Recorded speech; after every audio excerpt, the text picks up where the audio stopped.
Hello student, कैसे हैं आप लोग। आशा करता हूँ सभी अच्छे हैं और ऑनलाइन क्लासेस को देख रहे हैं। स्वामी कॉलेज द्वारा जो आपको ऑनलाइन क्लासेस प्रोवाइड की जा रही है बीए पार्ट फर्स्ट की, बहुत ही अच्छे से प्रोवाइड की जा रही है और आप सभी मन लगा के पढ़ें।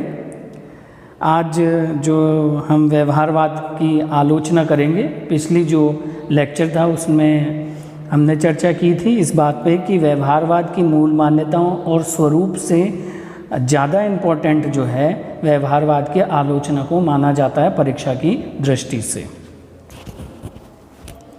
तो इसमें आज हम लेक्चर नंबर 6 पर जो है हमारा, उसमें व्यवहारवाद का आलोचनात्मक परीक्षण करेंगे। व्यवहारवाद की क्या क्या आलोचना है, व्यवहारवाद में क्या क्या दोष है, क्या क्या कमियां हैं, इन पर चर्चा करेंगे। व्यवहारवाद के आलोचना के अतिरिक्त व्यवहारवाद की कमियां कह सकते हैं इसको, और व्यवहारवाद के दोष माने जा सकते हैं। इनको हम मतलब कई नामों से पुकार सकते हैं, आलोचना, दोष और कमियां, इन तीनों नामों से हम इनको जान सकते हैं। तो व्यवहारवाद में अगर हम सामान्य रूप से चर्चा करें कि आलोचना क्यों की जाती है, देखो पहली बात तो ये है कि व्यवहारवाद मानव पे अपना ध्यान फोकस करता है और मानव के व्यवहार को वैज्ञानिक दृष्टि से उसका अध्ययन करना चाहता है, वैज्ञानिक पद्धति से उसका अध्ययन करना चाहता है। तो चूँकि मानव का व्यवहार कभी भी स्थिर नहीं रहता है, तो स्थिर नहीं रहता, इसलिए मानव के व्यवहार का कभी भी वैज्ञानिक ढंग से अध्ययन नहीं किया जा सकता। व्यवहार में हमेशा परिवर्तन आता रहता है और जहाँ परिवर्तन है वहाँ वैज्ञानिकता की कसौटी के ऊपर मानव व्यवहार को लागू नहीं किया जा सकता। व्यवहारवाद के अंतर्गत जो शोध किए गए थे वह राजनीति विज्ञान को एक प्रकार से अराजनीति विज्ञान बना रहा था, ठीक है। यानी राजनीति विज्ञान जो है वैज्ञानिकता का चोला पहनकर अपने आप को सहज महसूस नहीं कर रही थी। राजनीति विज्ञान को एक शिकागो विश्वविद्यालय में फिक्स करके उसका अध्ययन किया जाता है। क्या बताइए, मानव के व्यवहार को हम किसी एक कंटेंट में डालकर उसका अध्ययन किया जा सकता है? नहीं किया जा सकता। मानव का व्यवहार स्वच्छंद है, आज कुछ और है, कल कुछ और है। इसलिए वैज्ञानिकता की कसौटी के अंदर व्यवहारवाद के अंतर्गत मानव का व्यवहार का जो अध्ययन किया गया वो कतई सही नहीं है, बिल्कुल भी उचित नहीं है। इसलिए कुछ राजवैज्ञानिकों के द्वारा, कुछ विद्वानों के द्वारा व्यवहारवाद की कड़ी आलोचना की गई। व्यवहारवाद की अनेक दुर्बलताओं को उन्होंने बताया और कड़ी से कड़ी उसकी आलोचना की, जिसे आज हम पढ़ेंगे। तो व्यवहारवाद में क्या है, देखो पहला आलोचनात्मक बिंदु इसका यह है कि अत्यधिक शब्दाडंबर, यानी आप देखेंगे कि व्यवहारवाद का जो आंदोलन है राजनीति विज्ञान को विज्ञान बनाने की चेष्टा के अंतर्गत, तो मतलब उसके अंदर जो कंटेंट थे व्यवहारवाद के अंतर्गत वो शब्दों से भरे हुए थे, केवल शब्द ही शब्द, बहुत सारे शब्दों का आडंबर था, अपरिचित शब्दावली है इसके अंतर्गत। जब आप राजनीति विज्ञान के व्यवहारवाद में इसके स्वरूप की हमने पिछले चर्चा की थी क्लास में, उसमें अलग अलग मतलब जो शब्द है जिन्हें पढ़ना भी असहज है और इसके साथ उसको समझना भी असहज है। तो इस ढंग से नए नए तरीके की शब्दावली, अपरिचित शब्दावली, शुष्क वाक्यों की रचना की गई। व्यवहारवादी विचारकों ने जिस भारी भरकम शब्दावली का प्रयोग किया उसके कारण ऐसा प्रतीत हो रहा था कि व्यवहारवाद केवल एक शब्दों का आडंबर है, a dictionary of words, dictionary जो वर्ड्स की, इसके अलावा और कुछ भी नहीं है। कोई सार गर्भित बात मानव व्यवहार के संबंध में व्यवहारवाद ने नहीं की, केवल एक शब्दों का जाल है, शब्दाडंबर के अतिरिक्त और कुछ नहीं है। वकील जिस प्रकार एक दृष्टांत का प्रयोग करते हैं, एक उदाहरण का। वकील जिस प्रकार निरर्थक दलीलों के दिया करता है, उसी प्रकार आधुनिक विद्वान केवल शब्द जाल को ही व्यवहारवाद की संज्ञा देते हैं। परिणाम इसका यह होता है कि सुनहरे शब्द जाल में राजनीति विज्ञान की आत्मा तड़पती है। राजनीति विज्ञान मानव का व्यवहार का अध्ययन करता है और इसमें शब्दों का इस ढंग से उन्होंने जाल बनाया जिससे राजनीति विज्ञान को सांस लेने में, कहने का मतलब राजनीति विज्ञान की जो विषय वस्तु है वह उसे नहीं मिल पा रही थी, इसलिए राजनीति विज्ञान तड़प उठी। इस प्रसंग में डॉक्टर एसपी वर्मा एक कोटेशन कोट करते हैं। कोटेशन में कहते हैं, तटस्थता और निष्पक्षता प्राप्त करने के लिए अनुभववादी सिद्धांतवादियों ने एक नया उलझाने वाला और फूअड़ शब्द जाल आविष्कृत कर लिया है। कहने का मतलब ये कहते हैं कि फूअड़ शब्द जाल आविष्कृत कर लिया है, किसने? व्यवहारवादियों ने। तो इस प्रकार डॉक्टर एसपी वर्मा इसकी आलोचना करते हैं। इस प्रकार आलोचना का पहला बिंदु पूरा हुआ। आगे हम करते हैं सेकंड, राजनीतिक व्यवहार की धारणा गलत। व्यवहारवादी ये मानते हैं कि राजनीति विज्ञान में संस्थागत अध्ययन के स्थान पर, संस्थाओं का अध्ययन ना किया जाए, उसके स्थान पे मनुष्य के राजनीतिक व्यवहार का अध्ययन किया जाए, पॉलिटिकल बिहेवियर का स्टडी किए जाए। परंतु व्यवहारवादी मानव व्यवहार का विज्ञान प्रस्तुत करने में असमर्थ रहे हैं। व्यवहारवादी नियमितताओं, क्वांटिफिकेशन, वेरिफिकेशन, ऑथेंटिक तरीके से मानव के व्यवहार पर बल देते हैं। वे मनुष्य के व्यवहार को मुख्यतः जनरलाइजेशन आदि गुणों पर आधारित करते हैं। व्यवहारवादी शोध में यूनिक घटनाओं की उपेक्षा की जाती है। व्यवहारवादी घटनाओं के पीछे सामान्य नियम एवं नियमितताओं की खोज में व्यस्त रहते हैं, इसलिए आलोचक उन्हें सामान्य नियम खोजने वाले कहकर पुकारते हैं। यानी राजनीतिक व्यवहार की जो धारणा है वो भी गलत पाई गई है, किसमें? व्यवहारवाद में। अब तीसरा पॉइंट जो कि बहुत ही दमदार है, पद्धतियों पर अधिक बल। व्यवहारवादी जो विचारक है उन्होंने तथ्यों और आंकड़ों को एकत्रित किया और उन तथ्यों और आंकड़ों में इतने उलझ गए कि वह मानव के व्यवहारिक अध्ययन को करना ही भूल गए और व्यवहारिक महत्वपूर्ण तथ्यों को ही भुला देते। केवल पद्धतियों को ही महत्व देना उनकी सबसे बड़ी कमजोरी है।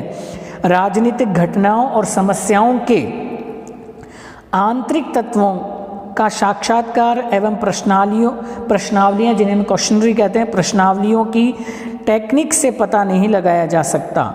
मानव या राजनीतिक घटनाओं का या मानव के व्यवहार का आप कैसे पता लगाएंगे? तथ्यों के द्वारा, टेक्निक्स के द्वारा। तो इस आधार पर अत्यधिक पद्धतियों का प्रयोग व्यवहारवाद के अंतर्गत किया गया, इसलिए व्यवहारवाद की आलोचना की जाती है। आगे हम पढ़े, मूल्य निरपेक्षता संभव नहीं। अगर कोई विद्वान के द्वारा शोध किया जाता है तो उसमें ऐसा कोई विद्वान नहीं है जिसने शोध के अंतर्गत अपने मूल्यों को शोध में शामिल नहीं किया, क्योंकि मानव का व्यवहार ही ऐसा है। जब वो किसी भी सिद्धांत की रचना करता है, किसी भी विचारधारा पर अपने विचार प्रकट करता है, तो वह निश्चित रूप से जो है अपने विचारों को सिद्धांत और शोध में निश्चित रूप से प्रवेश करवाता है। यानी अपने विचारों का समावेश किसी भी विद्वान के द्वारा जिस विचारधारा या सिद्धांत की रचना की गई है, उस सिद्धांत और रचना में हम ये देख सकते हैं कि वह विचारक या विद्वान अपने मूल्यों को जो है उस सिद्धांत के अंदर प्रवेश कराता है या सिद्धांत के अंतर्गत उसकी विचारधारा को हम उसके सिद्धांत में देख सकते हैं। तो मूल्य निरपेक्षता कभी भी संभव नहीं है। व्यवहारवादी मूल्य निरपेक्षता में अत्यधिक बल देते हैं, जबकि मूल्य निरपेक्षता कभी भी संभव नहीं है। अनुसंधानकर्ता के व्यक्तिगत मूल्य कहीं ना कहीं जिसको हम ऑथेंटिक तरीके से समझा देता हूँ, अनुसंधानकर्ता, शोधकर्ता के व्यक्तिगत मूल्य कहीं ना कहीं उसके निष्कर्षों को प्रभावित करते हैं। ठीक है, जब कोई शोधकर्ता अपने शोध को प्रारंभ करता है तो शोध संबंधी विषयों के चुनाव में वह अपने मूल्यों और हितों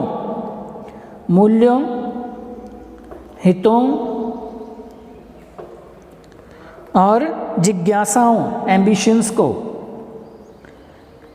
जिज्ञासाओं से प्रभावित रहता है। ठीक है, तो इस प्रकार मूल्य निरपेक्षता संभव नहीं।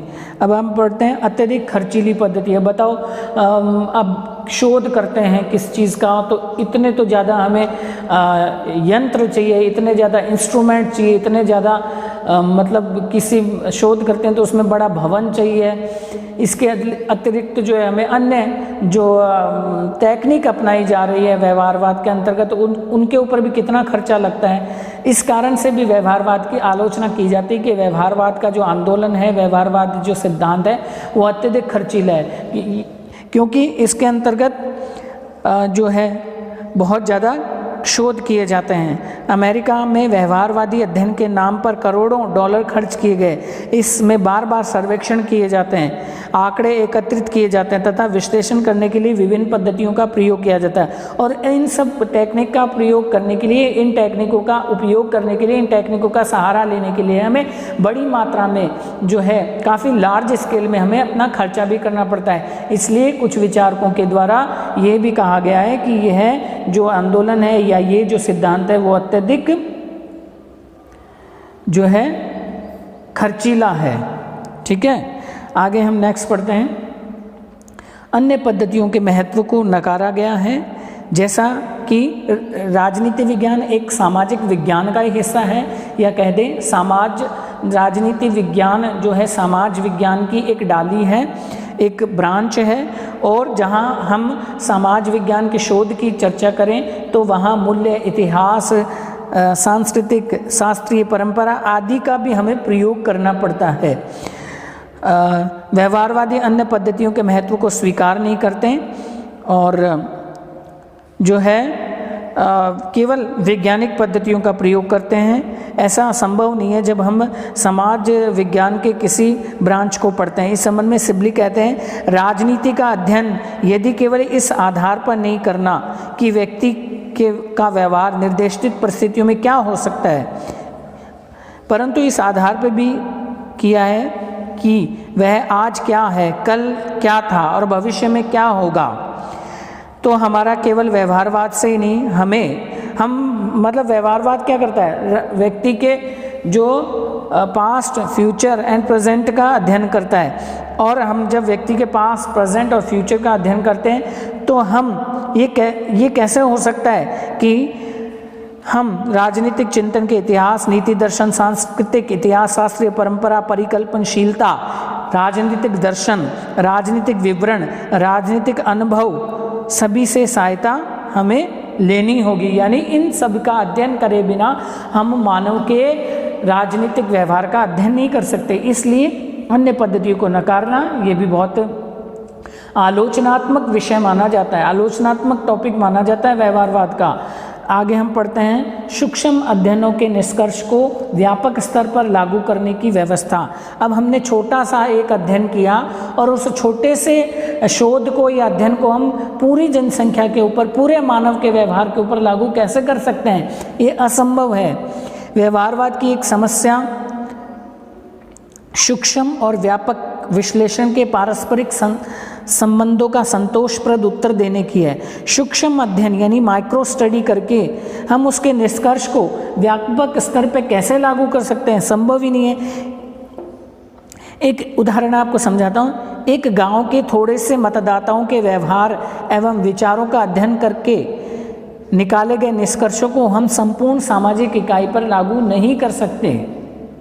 ठीक है, आगे हम पढ़ते हैं नेक्स्ट, राजनीतिक व्यवहार की धारणा गलत, ये हम पहले पढ़ चुके हैं। व्यवहारवाद नीति निर्धारण के परिप्रेक्ष्य में, व्यवहारवाद की जो आलोचना की जाती है, नीति निर्धारण के परिप्रेक्ष्य में भी व्यवहारवाद अपने आप को खरा नहीं उतार पाया है। बहुत सारे विद्वानों के द्वारा इसकी आलोचना की गई है। जब हम व्यवहारवाद के निष्कर्षों को नीति निर्माण के प्रश्न से जोड़ते हैं तो उसकी कमियां और भी स्पष्ट हो जाती हैं। नीति निर्माण में अनेक तत्वों का योगदान होता है, केवल तथ्य ही नहीं होते, उसमें हमें नैतिकता के साथ भी जुड़ा हुआ रहना है। कहने का मतलब इसमें नैतिक तत्वों राजनीति का भी हाथ रहता है। केवल तथ्यों के आधार पर हम किसी नीति का निर्माण नहीं कर सकते। तो इसके अंतर्गत व्यवहारवाद के अंतर्गत केवल तथ्यों को ही प्रयोग किया गया, इसलिए नीति निर्माण के परिप्रेक्ष्य में भी यह सिद्धांत पूरा सही नहीं उतरता है। नेक्स्ट टॉपिक की हम चर्चा करें, नेक्स्ट पॉइंट की, संख्यात्मक पद्धति से मानवीय स्वभाव का मापन संभव नहीं है। व्यवहारवाद पर एक और दोष, एक ये आलोचना, एक ये कमी ये भी थोपी जाती है कि संख्यात्मक प्रणाली के आधार पे मानव के गुणात्मक पहलू, मानव में जो गुणात्मक पहलू है, गुणात्मक पहलुओं का अध्ययन करता है ये व्यवहारवाद। मानवीय स्वभाव इतना जटिल है कि हम उसकी गहराइयों को, उसकी जटिलताओं को तथा उसकी सूक्ष्मताओं का विश्वसनीय तरीके से मापन नहीं कर सकते। हम मानव के स्वभाव को किसी मेजरमेंट में नहीं नाप सकते। क्यों? क्योंकि राजनीति विज्ञान की जो प्रयोगशाला है मानव का व्यवहार है, और मानव का व्यवहार कभी भी स्टेबल नहीं रह सकता। मनुष्य की मनोवृत्तियों तथा प्रेरक कारणों का सच्चा ज्ञान क्या प्रश्नावलियों के द्वारा प्राप्त किया जा सकता है? मानव क्या चाहता है? क्या हम किसी टेक्निक का प्रयोग करके मानव के व्यवहार का अध्ययन कर सकते हैं? नहीं कर सकते हैं। तो इस प्रकार मैंने जैसे आपको पूर्व में बताया कि व्यवहारवाद के दोष व्यवहारवाद के स्वरूप से ज़्यादा इंटरेस्टिंग है। आप सभी को व्यवहार की स्वरूप से ज़्यादा आलोचना पढ़ने में ज़्यादा इंटरेस्ट आया होगा, क्योंकि आलोचना में ज़्यादा कंटेंट है और आलोचना रियल के अंदर जो है दमदार है स्वरूप से और मान्यता से। क्यों? अब आलोचना को पढ़ते तो हमें ऐसा लगता है कि हाँ बिल्कुल आलोचना सटीक बैठती है इसकी, जो विद्वानों के द्वारा की गई है। तो इस प्रकार आज हमने व्यवहारवाद के आलोचनात्मक परीक्षण को पढ़ा, इसको समझा, इसके दोष, उसकी कमियां के बारे में पढ़ा। जो है आप सभी विद्यार्थी व्यवहारवाद के आलोचनात्मक परीक्षण का अध्ययन करें, ऑनलाइन क्लासेस को देखें, और आपके पास अगर आपने बुक अवेलेबल करवा ली है तो आप बुक से भी इसको पढ़ सकते हैं। साहित्य भवन पब्लिकेशन की बुक है राजनीति विज्ञान के मूल आधार, foundation of political science, doctor Pukhraj Jain की है। तो आप जो है किसी बुक स्टोर से वो ले सकते हैं और उससे भी पढ़ सकते हैं। आज की क्लास हम यहीं ख़त्म करते हैं। कल हम उत्तर व्यवहारवाद की चर्चा करेंगे। उत्तर व्यवहारवाद क्या है, इसके जनक कौन है, इसका उदय कैसे हुआ और इसकी मूल मान्यताएं क्या है। आप सभी ऑनलाइन क्लासेस को देखें, पढ़ें और समझें। आप सभी स्टूडेंट का आज के क्लास लेने के लिए बहुत बहुत धन्यवाद।